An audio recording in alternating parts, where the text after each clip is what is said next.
A história começa nos mostrando que o lar dos deuses, a torre, estava desmoronando.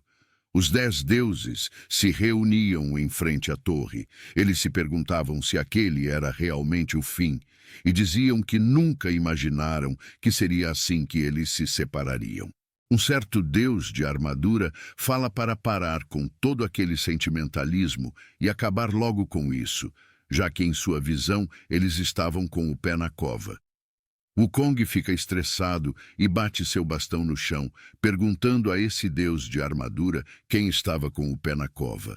Ele estava com um braço decepado e parecia exausto. Acho que o homem com o pé na cova é ele mesmo.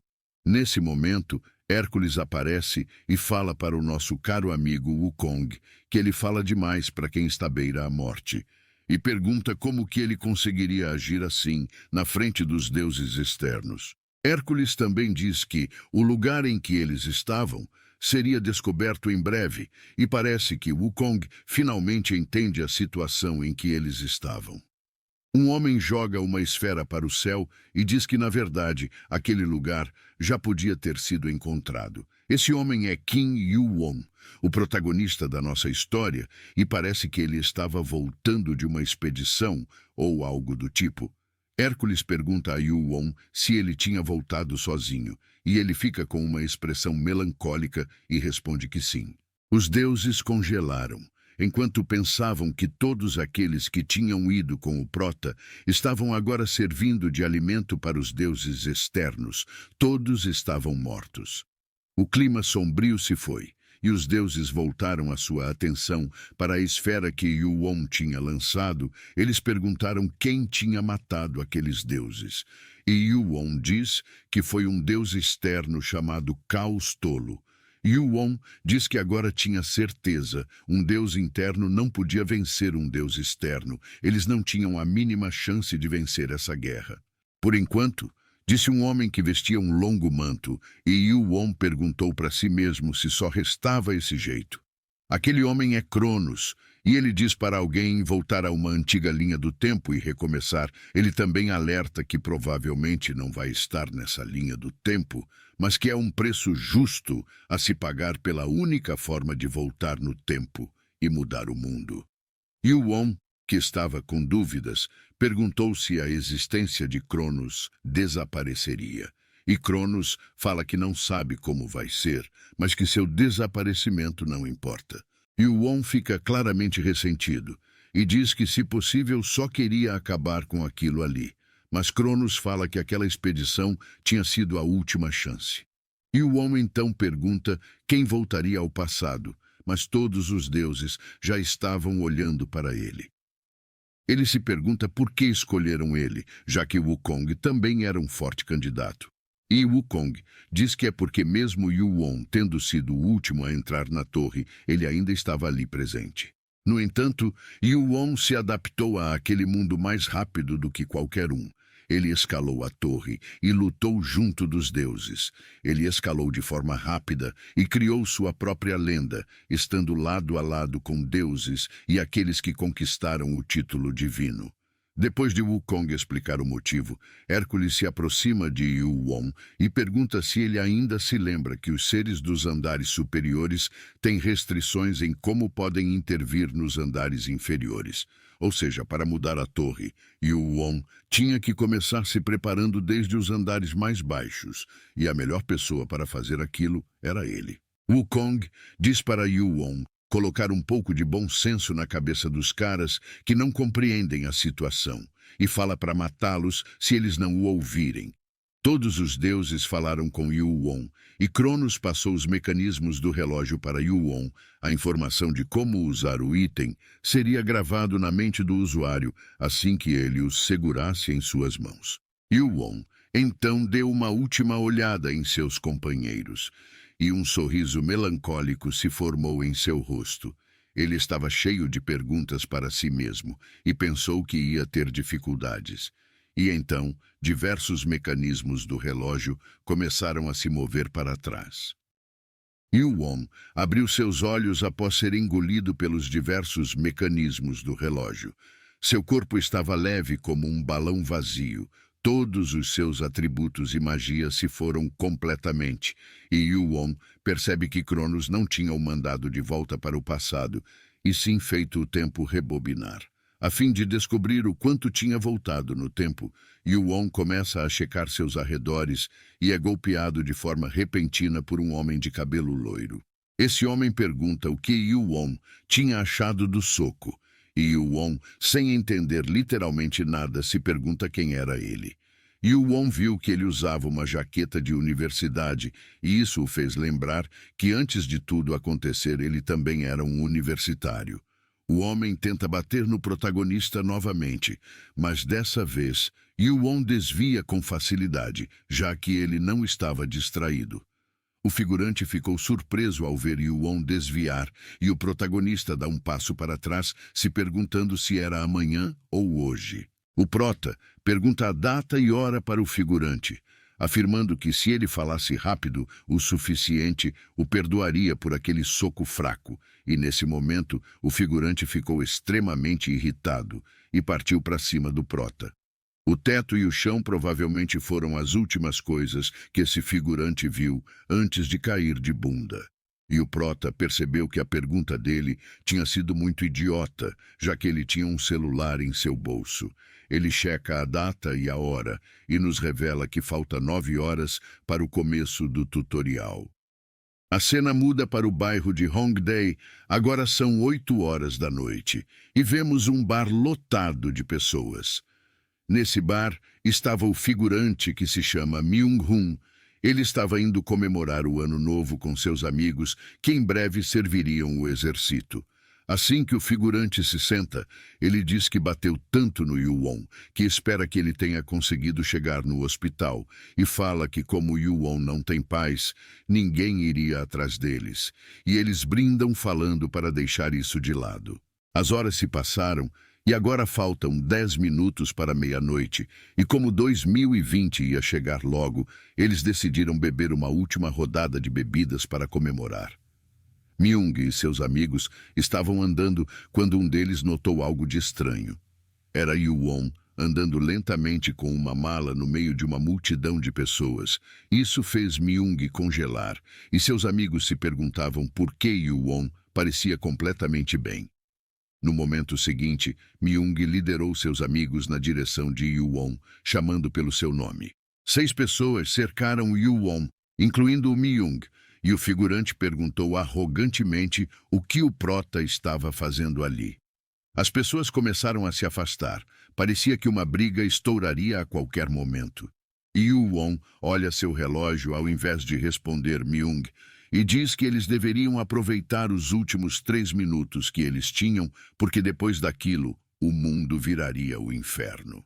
Yuon se abaixou para abrir sua mala, e Myung, que estava andando em direção a ele, se borra de medo. Isso porque ele viu os itens que Yuon tinha em sua mala, todas eram armas brancas bastante ameaçadoras, e os amigos do Myung também ficaram cagados de medo, mandando ele pedir desculpas. Yuon botou seu machado na cintura, sua mochila nas costas e empunhou uma faca de sashimi enquanto chutou a mala com o resto dos itens. Yuon pensou consigo mesmo que vai começar agora, e eles estavam no lugar com maior densidade populacional de Seul. Quando finalmente dá meia-noite, um barulho ensurdecedor soa nos ouvidos e tímpanos de todos os cidadãos, e coisas como fendas ou portais se abrem em toda a cidade.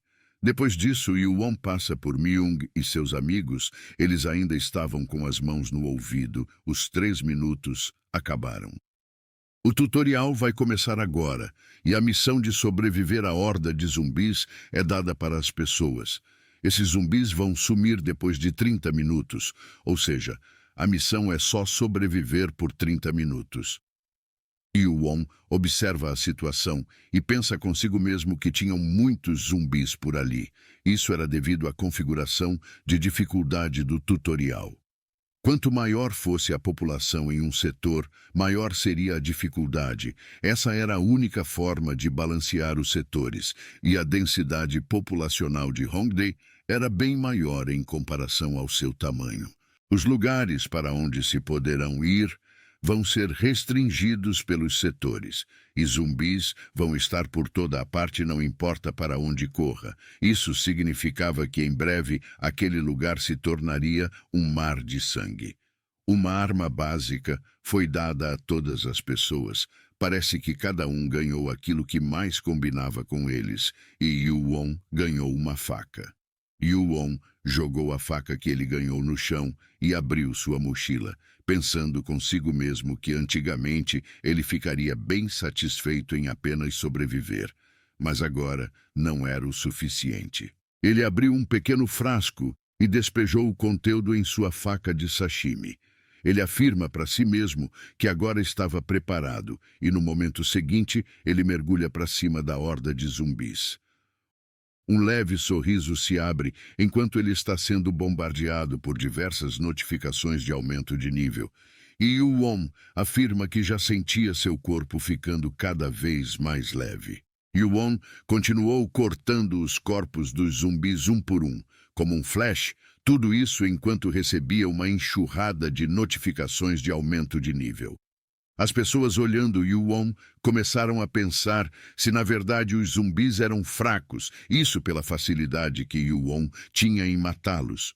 Um dos figurantes acertou um zumbi com um machado. Mas o resultado foi completamente diferente do de Yuon. O machado ficou emperrado no zumbi e praticamente nem arranhou o zumbi, e como resultado, ele foi comido. Enquanto corta diversos mortos, Yuon pensava consigo mesmo que uma quantidade de força comum não era o bastante para cortá-los. Os zumbis podiam ser lentos e fracos, mas eles eram duros e não sentiam dor. E para piorar, quando se reuniam em grupos, eram altamente perigosos. Em algum momento, a faca de Yuon já não fazia mais um corte tão limpo, e ele fez um som de desaprovação enquanto chutava o zumbi. Yuon rapidamente puxou outro frasco de dentro da mochila, só que dessa vez o cortou, molhando a faca com o conteúdo. Yuon começa a se lembrar de uma conversa que teve com um de seus companheiros pouco antes de entrar na torre.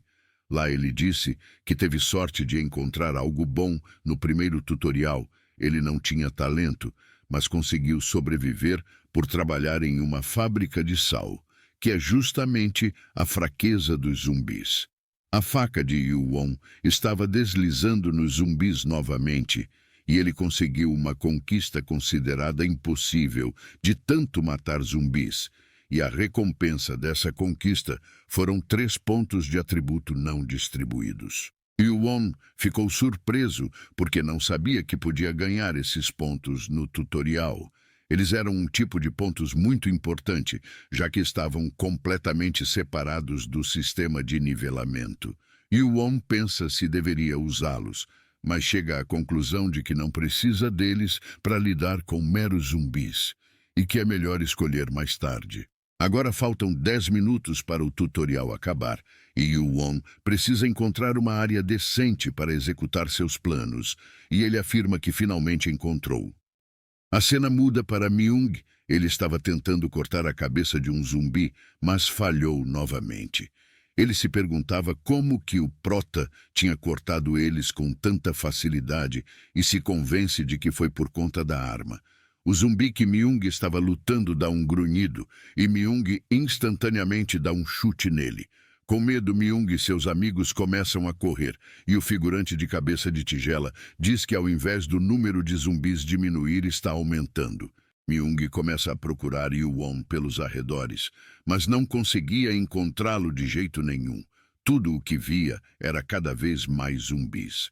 Nesse momento, um de seus amigos alerta Myung sobre um zumbi e ele balança sua faca com todas as forças para tentar afastá-lo. Sua faca quebrou. Podia ser um item ruim, mas era a única ferramenta de defesa que Myung tinha. E esse mesmo zumbi chegou tão perto de Myung a ponto dele aceitar sua própria morte. Mas o zumbi de repente parou. Não, todos os zumbis pararam. E o cabelo de tigela fala que parece que algo caiu neles. Myung levanta sua mão para segurar um daqueles cristais que estavam caindo e o prova. Estava chovendo sal. Nesse momento, nós vemos a causa da morte dos zumbis. Yuon estava pulando de prédio em prédio, despejando várias bolsas de sal. E aquela era a última. Ele aterrissa em um prédio e o sistema notifica que o primeiro tutorial acabou. De 12.000 pessoas, sobraram apenas 4.000. Muitas pessoas tinham morrido. As recompensas iam ser dadas com base nos inimigos mortos, e Yuon simplesmente matou vários deles, mais precisamente 1.427. E somando todas as conquistas, Yuon recebeu um total de 3.000 pontos. Já foi um baita avanço, considerando que da última vez dele começou com cerca de 10. O sistema notifica que o segundo tutorial vai começar em breve, e Yuon paralisa ao ouvir uma certa voz. Essa voz parabeniza os sobreviventes por conseguirem passar do primeiro tutorial e diz que estava ali para dar um anúncio. Yuon reconhece o dono da voz como um lacaio e ele estava ali para dizer como gastar os pontos. Tinham duas formas principais de como usar os pontos. O primeiro é na loja, que existiam todos e quaisquer tipos de item. E a segunda forma era como moeda de troca, como se fosse o dinheiro do nosso mundo. Yuon pensa consigo mesmo que a partir de agora seria uma luta pelos pontos, já que dava até para se tornar um deus, desde que você tivesse pontos o suficiente para isso. De repente, uma zona segura foi criada no meio de cada setor, e o sistema diz que 100 pontos vão ser dados a cada 3 horas. O segundo tutorial vai começar agora.